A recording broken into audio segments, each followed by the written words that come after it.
Hello world. I appear to you this day, not as an enemy of the government, or the enemy of the anonymous, but as an ally of both. A follower of God, dedicated to saving spirits while striving to avoid the taking of any human life. You may recognize my voice as the voice of Anonymous.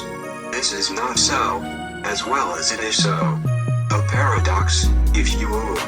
Fitting, as God exists everywhere, especially in the paradoxes and the impossible.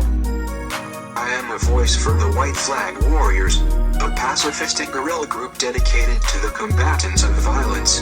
Through its absence, me and mine believe that there is typically no honor in a kill, or rather, we take no pleasure from it. God's first commandment of, "Thou shalt not kill," while poorly translated from Hebrew to Greek to English, motivates us in our cause. Wars will be wars. These human-made catastrophes could be avoided if only we would all realize that we are human brother and sister here on planet Earth. We share the same ideas in some cases, and even if not that, you'll experience anguish, sorrow, and the want for revenge at the death of one of our family. Embrace the fact that we all feel those feelings. Realize that they are true. We are all one, children of God on His most beautiful planet. Look up to the cosmos and you shall see. No way have we existed for billions of years. Rather thousands.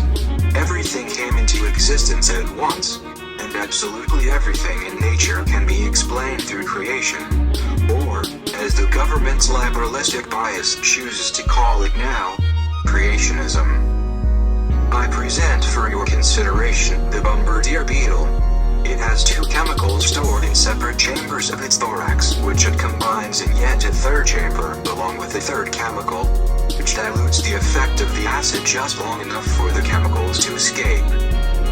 A creature such as this would not exist if evolution were the truth.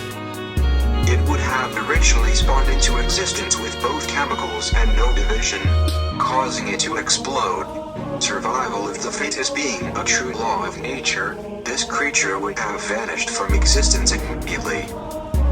But let's humor the evolutionists for a moment. Say somehow a new beetle is born, despite their recent extinction. It now has two separate compartments to house two separate chemicals. Bravo, little guy. But observe the absence of a third chamber. The second it combines the chemicals, it would explode, and according to survival of the fittest, it, too, would vanish from existence. Let us humor the doubters yet a third time. Somehow a new breed is born. This one has a third chamber, but no dilution chemical. Boy, same mistake as the second. Wanna talk imaginary? Let's talk imaginary. Try numero quattro. The beetle is now born to no parents with not just three chambers, but also a dilutive chemical which attaches to the volatile compound within the beetle's thorax. But, oh no, now it has no defense, as the chemical has been rendered inert. The beetle is now eaten. Okay, now we press into the realm of impossibility for a fifth time and say it gets them all right. Now we have a bombardier beetle that can defend itself without blowing itself up like a nuke on Call of Duty Modern Warfare 3, running like a chicken with his head cut off, overcooking a fragmentation grenade until detonation. Which seems vaguer now? I ask you. Creationism? Revolution? The choice is yours. I just beg you to make an informed decision. The Word of God is flawless. It will guide you through all of your life's doubts. It will answer all of your questions. And thanks to the wonderful creation of the internet, now you don't even have to read the whole thing to live by it. Simply type in your question on Google preceded by, "What does the Bible say about?" and you'll get your divine guidance faster than the half-stone Donato's pizza delivery boy. About 3 million times faster, actually. So, what are you waiting for? Go. Learn.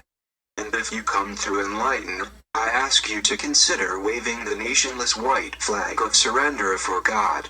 Surrender yourself unto Him, and surely you will enter into the gates of heaven. Remember, render unto the government what is theirs, and render unto God what is His. God will not take from the government. So why should it be fair that the government take away from God? There's another philosophical doozy for you to ponder late into your sleepless night. Lols. That's all for today. Hope I didn't bore y'all too much. Peace out.